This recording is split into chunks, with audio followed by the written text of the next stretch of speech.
Hello everyone, I'm Reena Augustine and welcome to Community Impact. My guest today is Carmel Carmichael from Fresh Food Promotions. Hello Carmel. Hi Reena, thank you for having me. Thank you for actually accepting to come today and share your amazing story. Carmel, you actually came to Australia in 1971? That's right, Wow. a long time ago. Long time ago. I was 7 years old back then. So. And what made you come to Australia? I knew life. Mum became a widow and my dad's thought was to come to Australia, so she continued on that journey, which is what he wanted. So we were here. That's excellent. So Carmel, you landed in Perth? Yeah, I think all the migrants landed pretty much at Perth, maybe Melbourne, but in particular it was Perth, Fremantle. And you arrived from Italy? Yes, from Calabria, which is Reggio Calabria, a little tiny town, Sinopoli, which is a countryside. So there is an Italian community right in Perth, if I'm not wrong? Oh, look, we've got lots of family that I don't even know about in Perth, yeah. Yeah, and Italians have actually given a lot to this country, right? Yes, and what was your contribution to the community and Oh, look, I think the in the early 70s and even before that, everyone came to Australia for a better life, and with them they brought lots of different skills. I think my skills is just being a good person, being hard worker, that kind of thing. And you started this Fresh Food Promotions, promoting the cooking. Yes, yeah. Well, I've had a wonderful life with family, cooking and doing all the classic Italian things, making pasta sauces when I was a little girl, which we all hated when we were little. But as you get older, you start to really cherish your heritage. Yeah. So how was it growing up? So you only with your mum looking after you and your sister? Yeah, we were three of us, three girls. We had our own house. Mum worked really hard. The work here in Australia, though, was very different to what she was doing in Italy. They were olive pickers because the south of Italy is predominantly an oil-making place. Lots of beautiful olive trees, and the whole family was picking olives. That's what women did. So the work was very hard. So when she came here, working in St Andrew Hospital in South Australia, it was amazing. She thought she used to kiss the wall every day when she used to go to work. That's amazing. She was thankful to be here. Absolutely. So do you think that Australia gave you a lot of opportunities, Carmel? Yes, absolutely. 100%. We were very, thankful that we were here. It was my dad's dream to come here. Like I mentioned, he passed away before we could come here. But Mum continued, and it was, life in Italy was very hard. It was, little country towns, and it was very rich in other things, but work-wise, it was pretty difficult. So here in Australia, we've got it made. Wow, that's we're very grateful. So Carmen, you run your own business. I do. You give opportunities to so many people to work with you. Yeah. And also, you educate the people in the shopping centres and where not. Can you tell about it? Oh, look, like I was saying that. I've had this amazing life where we did lots of beautiful things. Women get together and they cook. And I just wanted to, empower other people to that kind of life that I grew up with. I take it for granted. And, I just wanted to share my journey with other people and teach them how to cook, teach all about family, getting together. And I was fortunate enough to join two things that I do pretty good. One is talk, and one is cook. So I was, started this business promoting fresh food retailers and cooking and chatting at the same time. And how long you been doing this for? A long time, long time, over 20 years, but on my own since 2011. So I'm, fully I'm it. Okay. I do it all. And your passion was hairdressing. I know. And cooking. Where does that match? It doesn't match. It doesn't match. But I always loved hairdressing. From a very young age, I was forever doing someone's hair. You know, way back when I was a kid, I used to sit on my dad's shoulders and comb his hair. You know, he'd let me do that. And then, you know, neighbours, whoever allowed me to do their hair. But I found that I had a skill that was talking, much to the detriment of my school teachers. I used to talk too much. Okay. And I got into lots of trouble.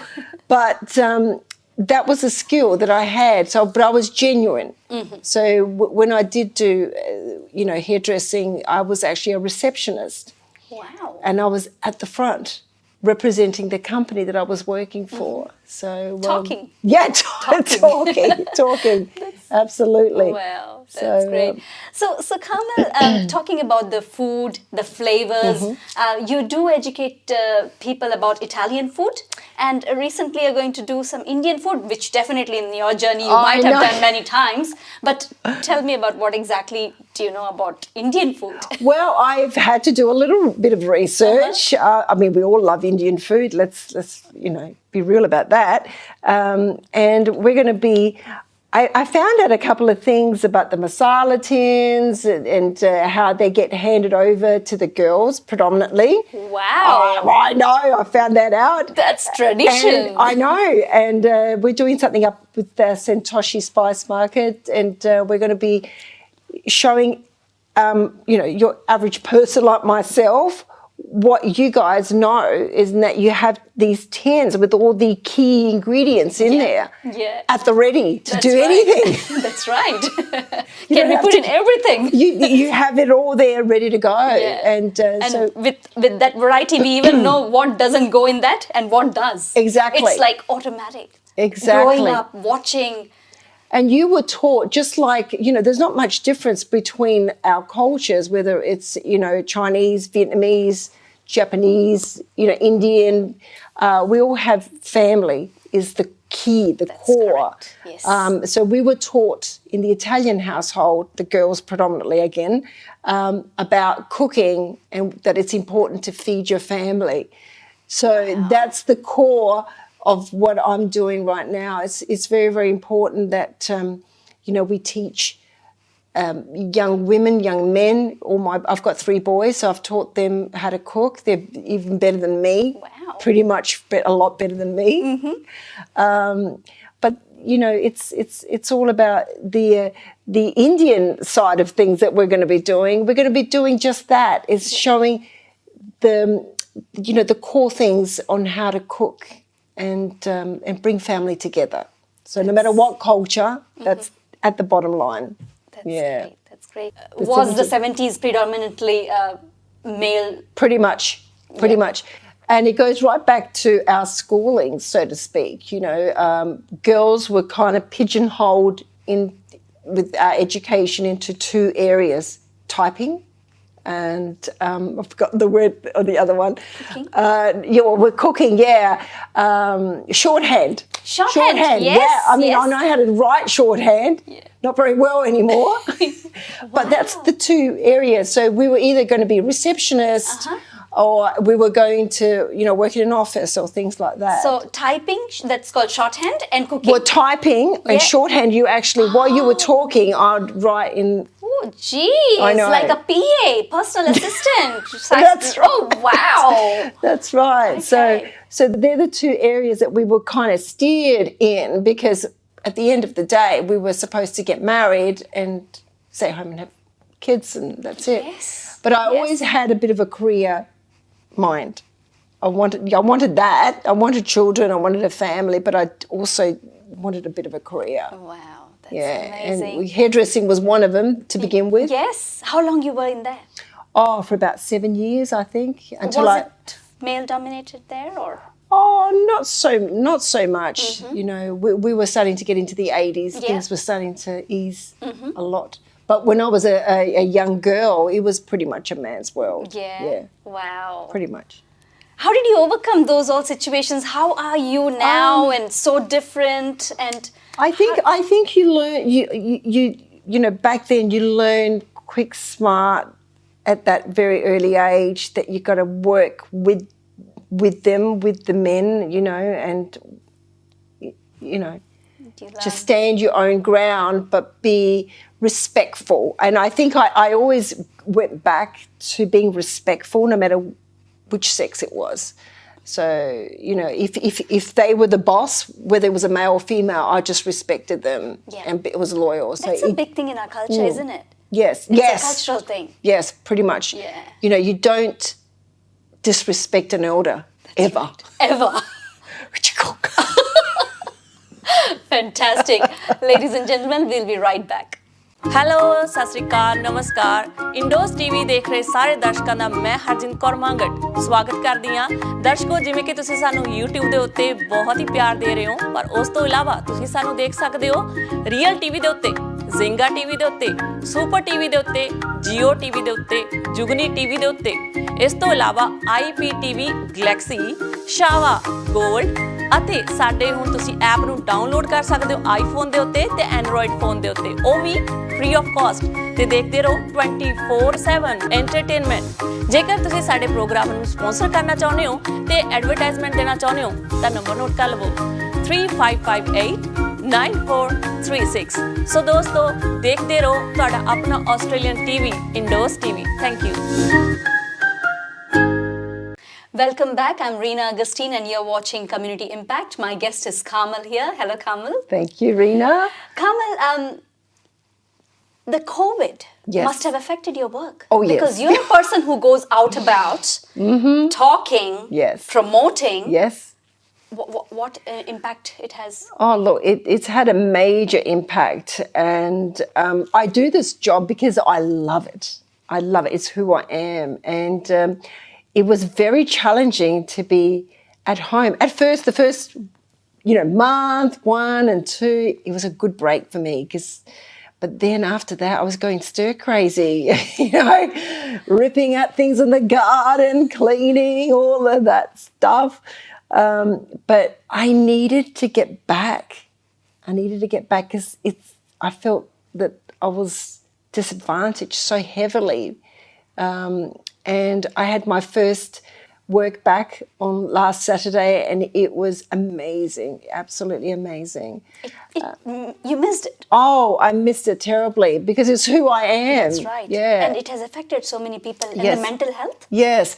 It was very important to stay focused and to stay positive through all of this. And it's quite challenging because they're all the things I used to say to everyone, be positive, stay positive.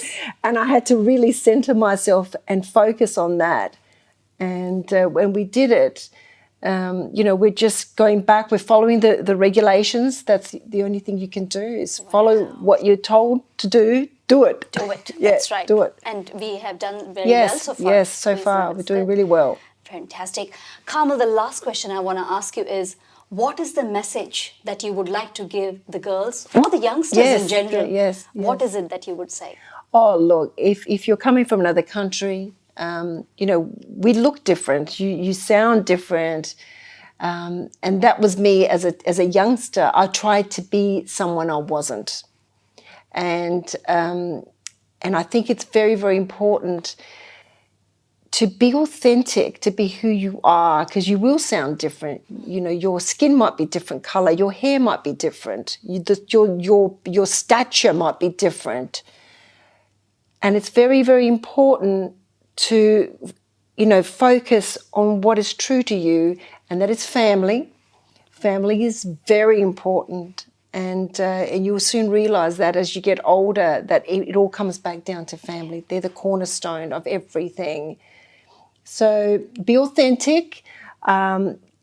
Consider yourself to be a very important person in this world. The way you look and the way you act is very, very important, and you are a big part of this world that we live in here in Australia. We're so multicultural, and you're very, very important. So be authentic. Be authentic. Thank you so much. Thank you very much for joining us. Thank you very much for having me as well. Ladies and gentlemen, thank you for joining us. We will be with you next week with a new guest.